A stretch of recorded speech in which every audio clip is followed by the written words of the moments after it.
Hello Keyforgers and welcome back. Today we're going to look at a deck, Veneo, the Virtuoso of Change. Logos, Star Alliance and Dis is a mass mutation deck. And today's video is about RAW AERC, which is what is a deck score for amber control, expected amber, artifact control and creature control when you take out any synergy or anti-synergy. Now this is the highest RAW AERC deck that I have. Comes out at 77. Bottom card coming out, because that's the deck list, turning over, and we are starting with this. Imp Spectre, 2 power, destroyed, your opponent purges a random card from their hand. Infernus, 4 power, play, purge up to 2 cards from a discard pile. Your opponent loses amber equal to the number of amber bonus icons on the purge cards. A second Infernus, and a third Infernus. Mark of Dis is an action. You get an amber when you play it. Play, deal 2 damage to a creature. If it is not destroyed, its controller must choose that creature's house as their active house on their next turn. A second Mark of Dis, and a third Mark of Dis. Mindfire is an action. Play, your opponent discards a random card from their hand. Steal 1 amber for each bonus icon on the discarded card. Snarette, 4 power. This one has a draw enhancement. At the end of your turn, capture 1 amber. Action, move each amber from Snarette to the common supply. Stirring Grave is an action. You get an amber when you play it. Play, archive a creature from your discard pile. Waking Nightmare is an action. You get an amber when you play it and it put a capture enhancement in the deck. Play, keys cost +1 amber for each disc creature in play during your opponent's next turn. Pain Reaction is an action. You get an amber when you play it, and this one has an enhanced amber pip. Play, deal 2 damage to an enemy creature. If this damage destroys that creature, deal 2 damage to each of that creature's neighbours. Now on to a Logos. Diametric Charge is an action. You get an amber when you play it. Play, deal 1 damage to a creature with 2 damage splash. Eclectic Inquiry is an action. You get an amber when you play it. Play, archive the top 2 cards of your deck. Cumex, 1 power, play, draw a card, destroyed, archive Cumex. Quixo the Adventurer, 3 power with Skirmish, fight, draw a card. Titan Engineer, 6 power, while Titan Engineer is not on a flank, keys cost +1 amber. Krazap is an action, play, destroy each non-mutant creature, gain 1 chain. A second Krazap, and a third Krazap. Research Smoko, 2 power, destroyed, archive the top card of your deck. Sloppy Lab Work is an action. You get an amber when you play it. Play, archive a card, discard a card from your hand. Academy Training is an upgrade. If you control this creature, it belongs to House Logos instead of its original house. This creature gains Reap, draw a card. Umbra Bot, 3 power with Elusive, Reap, discard a card from your hand. If you do, draw a card. And finally on to Star Alliance. Explo Rover, 3 power with Skirmish. This one has a capture and a draw enhancement. Explo Rover may be played as an upgrade instead of a creature. With the text, this creature gains Skirmish. Observe You Max is an upgrade. You get an amber when you play it. This creature gains Fight, Reap, capture 1 amber. Subject Kirby, 2 power. It has a capture enhancement. Play, Fight, Reap. You may play a non-Star Alliance creature this turn. Armory Officer Nell, 4 power. It put a draw enhancement in the deck. After an upgrade enters play, draw a card. Detention Coil is an upgrade. You get an amber when you play it. This creature cannot fight. Mutagenis Researcher, 3 power. It put 1 of each enhancement into the deck. Particle Sweep is an action. You get an amber when you play it. Play, deal 2 damage to a creature. If it is a mutant creature, destroy it instead. Universal Translator is an upgrade. You get an amber when you play it, and this one has a damage enhancement. This creature gains Fight, Reap, use a friendly non-Star Alliance creature. Xeno Training is an action. You get an amber when you play it. Play, for each house represented among friendly creatures, a friendly creature captures 1 amber. A second Xeno Training. Forging an Alliance is an action. You get an amber when you play it. Play, forge a key at +7 current cost, reduced by 1 amber to a maximum of 6 for each house represented among cards in play. Dino Alien, 5 power. Play. You may exalt Dino Alien. If you do, deal 3 damage to a creature. Fight. Look at the top 3 cards of your deck. Put 1 into your hand and 1 on the bottom of your deck. And there we have it. Let's take a closer look. The first thing I need to mention is I actually got this deck as part of an online sealed mass mutation Archon event during lockdown. And everyone was playing mass mutation. I can tell you now, I went 0-4. Now there are some specific reasons why I went 0-4, and we'll talk about that when I go through. But it must be noted this deck is really, really good if it faces any deck that isn't a mass mutation deck, for the pure fact of mutants, and that's mainly when we come to creature control, but we'll get there. If we start with the breakdown, there were 17 actions, 15 creatures, no artifacts, and 4 upgrades. 6 of our creatures were mutants. There was a whopping 17 printed amber in this deck, and with the enhancements, one of those was an amber pip, 2 were capture pips, 1 was damage, and 2 were draw. If we start with amber control, and we'll start with the only logos card in there, the Titan Engineer. While Titan Engineer is not on a flank, keys cost +1 amber. So if we can have that in our battle line, not on a flank, keys cost +1 for both us and our opponent. And of course you can manipulate that when it's your turn to lower your key cost. In Star Alliance, we had the 2 Xeno training actions, amber when you play it, and then for each house represented among friendly creatures, a friendly creature captures 1. So it's going to be 1, 2, or 3. We don't have any way of changing house, and we don't have any way of taking control of an opponent's creatures unless they give us 1 with something like Exile. The other Star Alliance card was an upgrade. Observe You Max. This creature gains Fight, Reap, Capture 1 amber. Good target for that would be your Snorette, because that is the only way we're able to get amber off our creatures and back into the common supply. The majority of our control actually came from Dis. We had Mindfire, an action where your opponent discards a random card from their hand, and then you steal 1 amber for each bonus icon on the discarded card. Now, printed amber pips do count for this. So this is a bonus if you are playing Mass Mutation, possibly Dark Tidings, because there are some enhancements in there. I do like this card. 1, it gets a card out of your opponent's hand. That's great. Bonus, I steal something. If there's an amber pip, fantastic. I did one time I played this deck, hit a fertility chant with this and stole 4 amber. It was amazing.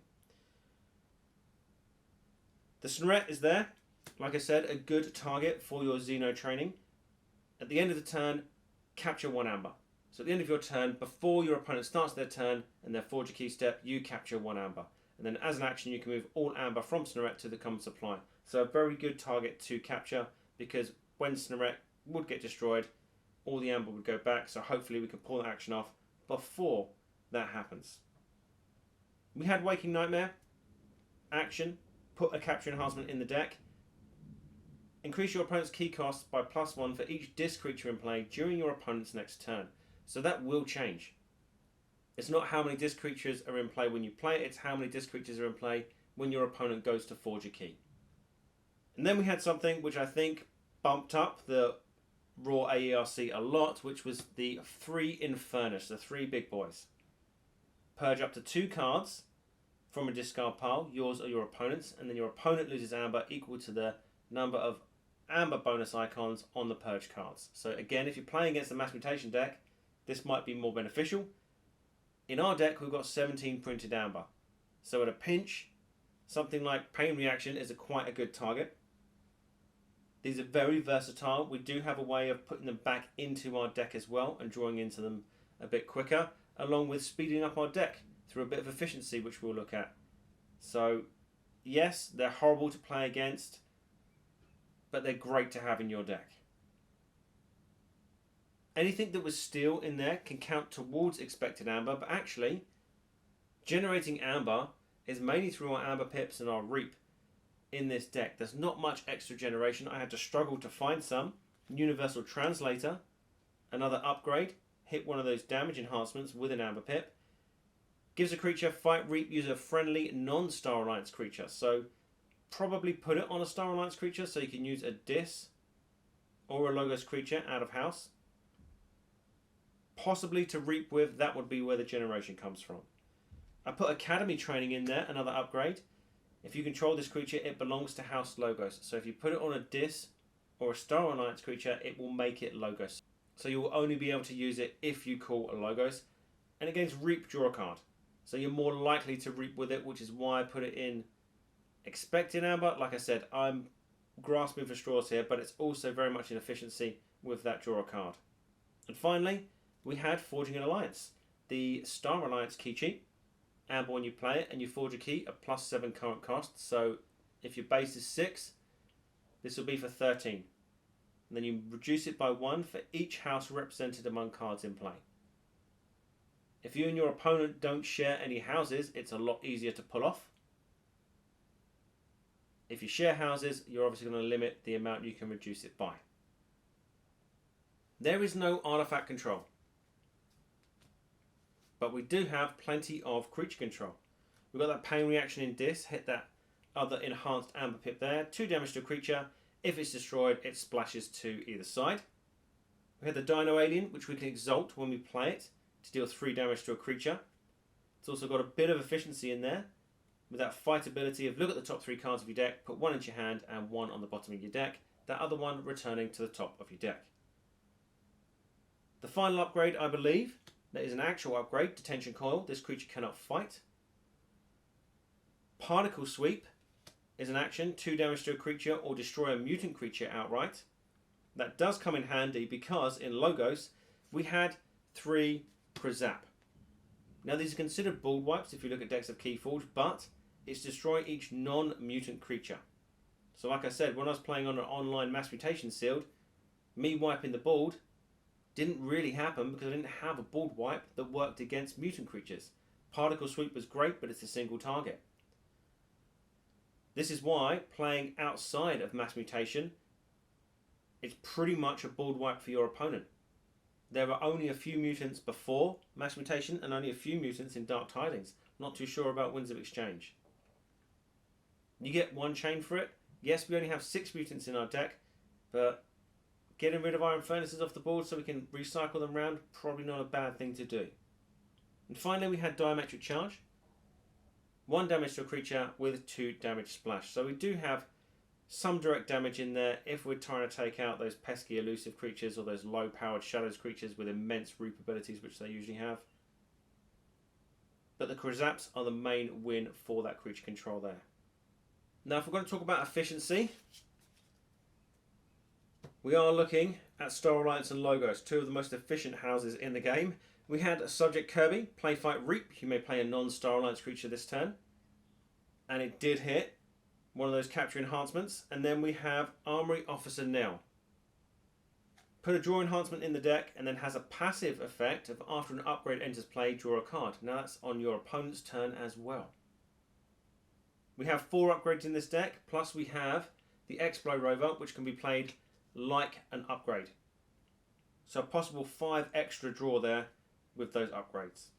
In Logos we had Quixo the Adventurer, 3 power Skirmish, that fight ability of draw a card, which is always going to happen with that Skirmish ability, unless we run into Hazardous. Umbrabot, 3 power Elusive, Reap, discard a card from your hand if you do draw a card. The Research Smoko or Smoko, 2 power destroyed, archive the top card of your deck. The Cumex. Unfortunately we didn't hit an enhancement on there, but 1 power, play, draw a card, destroyed, archive it. Very nice because it always cycles round.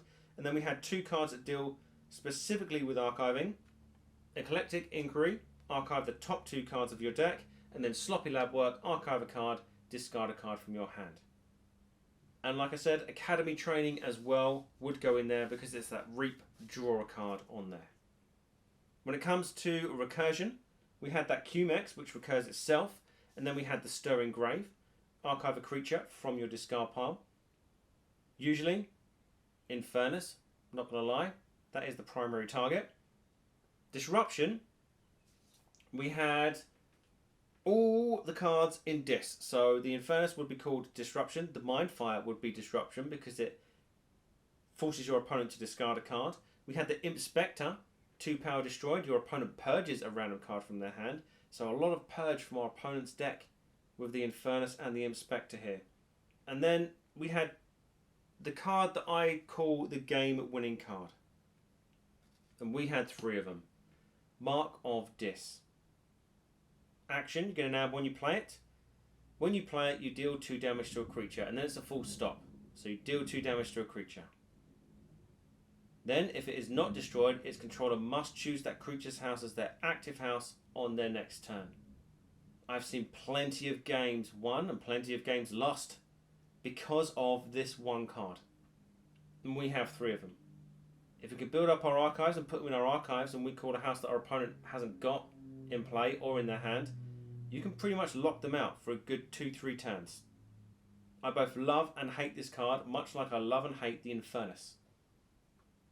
And when we're looking at the RAW AERC score, the Mark of Dis and the Infernus contribute heavily to that score because they are immense cards. The only other card was the Mutagenis Researcher, which kind of fills in all the categories because it put 1 of each enhancement in the deck. But like I said, this deck is very powerful. It's not very often that I lose with it. I don't play it that often because people really hate playing against Infernus. And it's not the highest rated SAS deck that I own. It's hovered over the years. I think it started out like 77. I think now it's sitting like 82 SAS. But when it comes to RAW AERC, and I've just checked it again now, it's 79. Which is the highest deck I own. If you think that my 91 SAS deck that I showed off a couple of videos ago, its RAW AERC was 65. The majority of that SAS score came from synergy on that 91, 24 synergy, where if we look at this deck here, 9 synergy, 7 anti-synergy. I'll leave a link in the description if you want to take it for a spin on the Crucible. But do be prepared for people to rage quit against you when you play it because of those Mark of Dis and Infernus mainly. But all that's left for me to say is good luck, have fun, keep forging.